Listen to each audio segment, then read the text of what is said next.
Hi, my name is Anna, and I'll be speaking today on behalf of Transition Economics. Many thanks to Stuart at STUC for inviting us to contribute, and very sorry that neither me nor my colleague Mika, who did a lot of the research behind this presentation, could be here in Glasgow with you today. Our topic is the role of public ownership of energy in creating good jobs as part of the energy transition, and a lot of what I'll be talking about is based in the case study of the offshore wind industry. Offshore wind has been touted as a big green industry success story for the UK. There's more offshore wind turbines installed around the UK than any other country in the world. Scotland specifically has two of the world's first floating offshore wind installations and more on the way, but there are fundamental problems with how this industry has developed. The green jobs that have been promised in Scotland have not materialised. This graph is from research earlier this year by STUC, and one of the things that it shows is that across a number of low carbon industrial sectors, the overall number of jobs year on year over the past 4 years has not increased, despite all the promises to the country, has hovered somewhere around 20,000 between the different sectors. Offshore wind developers are notoriously bad employers. I'm sure everyone here has heard of the cases where crews were brought in to work from abroad on offshore wind farm development projects for less than minimum wage and with no access whatsoever to union representation or other rights guaranteed to workers in the UK. There is no overall industrial strategy underpinning the development of offshore wind in the UK. Year on year, 5 gigawatts of new capacity may be commissioned one year, and then 1 the next, and then 3 the next, which means there's no certainty and there is no overall plan for how this capacity is going to be developed to meet the climate targets that we have and to fully decarbonise our energy mix by the time we need to do that. Scottish supply chain companies are struggling to win contracts for constructing parts of the new offshore wind infrastructure. BiFab is a case in point. Of course, I believe that the jobs in constructing the foundations for the NNG wind farm should arrive at BiFab, but my understanding is also BiFab needs some upgrades in order to be able to take on constructing all of the foundations for the wind farm, and that investment has just not been there. There have been years of chronic underinvestment in the supply chain. And the supply chain is at the mercy of a cycle of boom and bust. So when contracts are not there, jobs are lost. And the Campbelltown factory, which has made a lot of the onshore wind turbines for Scotland and the rest of the UK, is currently facing 3/4 of its jobs potentially cut in redundancies because of a failure to secure contracts this year. Scotland is currently at risk of losing its edge on innovation and new technology for marine renewables. The picture that you see here is the then Deputy First Minister Nicola Sturgeon back in 2012 visiting an experimental tidal energy installation off the coast of Orkney. Now, since 2012, this project has lost some of the funding that was available to it. There's just not enough commitment from government or from the private sector to develop these new technologies anymore, which means that governments in other countries, let's say France and Canada, who have made more funding available for developing tidal, marine, and floating offshore wind technologies, are now saying to Scottish engineers, "Come on over here. We've got more funding available for this work. Come and develop these new technologies. Come and take your expertise from Scotland and come to us instead." So Scotland is losing its expertise and its engineers to these places that have more funding available. And I'm sure everyone in this room already knows the private sector energy companies simply do not value their workforce enough to invest properly in developing skills and qualifications among the workforce for the future. Now, I've just said the words private sector, but who actually owns Scotland's and the UK's wind energy resource? We did some research on this a couple of years back with Labour Energy Forum, and here's what we found out. The red section on the pie chart that you can see represents public ownership of the UK's it already installed offshore wind farms. Now it's public ownership by companies, by public companies, not from the UK, but from Germany, Denmark, and Sweden. The portion that's actually owned by the UK public is represented in black. I don't know if you can actually see it on there, but it's sort of a tiny, tiny black line going up from the center there. It actually represents one single wind turbine in Leavenworth. It's sort of only offshore when the tide is down, as far as I understand, and it's owned by the Offshore Renewable Energy Catapult as a demonstration facility. So just one wind farm, just one wind turbine, I mean.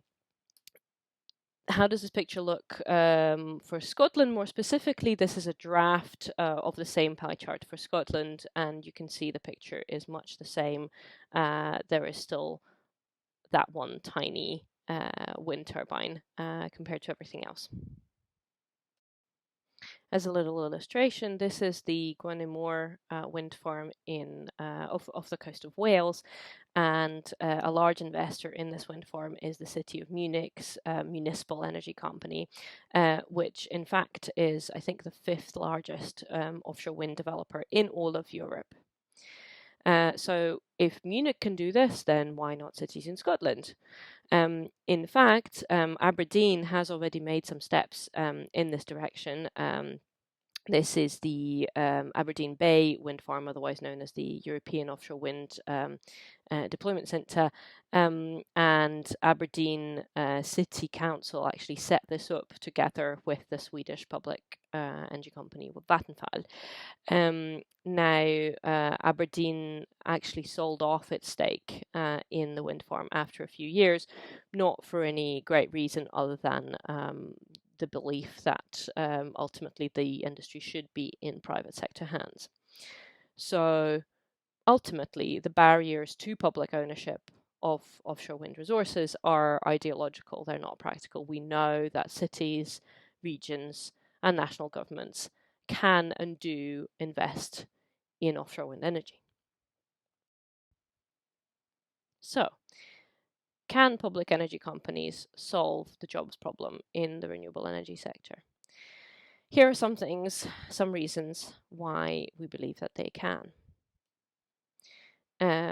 Most obviously, of course, with public control comes the opportunity to control working conditions. It is easier to ensure in the public sector that jobs are unionized, that jobs are stable and have otherwise good conditions. But much beyond that, the value of the renewable sector, more than half of it is in the supply chain, and public sector companies can ensure that those values and those standards spread throughout the supply chain. They can make sure that jobs are better, so enforcing workers' rights, enforcing unionization throughout the supply chain, and they can make sure that there are more jobs by enforcing local content requirements and also by providing long-term certainty for the supply chain by committing, okay, we will be working with BIFAB, or we will be working with Campbelltown for the next 15-20 years. Denmark, which is a world leader in wind power technology right now, did this by having a really strong public sector presence in the wind sector in the 1980s and investing in innovation, investing in new technologies, and investing in skills. This means that they now have Ørsted, the world's largest wind power developer. Scotland could be doing this too in floating offshore wind and in other marine renewable technologies if the public sector steps up. The public sector can plan for the long term in a way that the private sector won't, and that means both meeting the scale of the transition, actually ensuring that we decarbonize fast enough. And it also means protecting the supply chain from the cycles of boom and bust. It means committing to a certain amount of installations per year, for example, which means that those redundancies and those volatilities are far less likely to happen. And the public sector can make infrastructure investments for the long term. The two pictures that you see on the slide are both of major suppliers to the UK offshore wind industry. The picture above is a wind farm, a wind turbine being towed by the Spanish company Navantia. Navantia has been constructing substations and other bits of infrastructure for a lot of wind farms in the UK. And the way that they've won those contracts is in large part due to the investments that they've made in Spanish ports, in otherwise rundown ports over the past decade or so. Not making a profit to start with, but knowing that in the long term, these investments pay off and they revive industrial communities.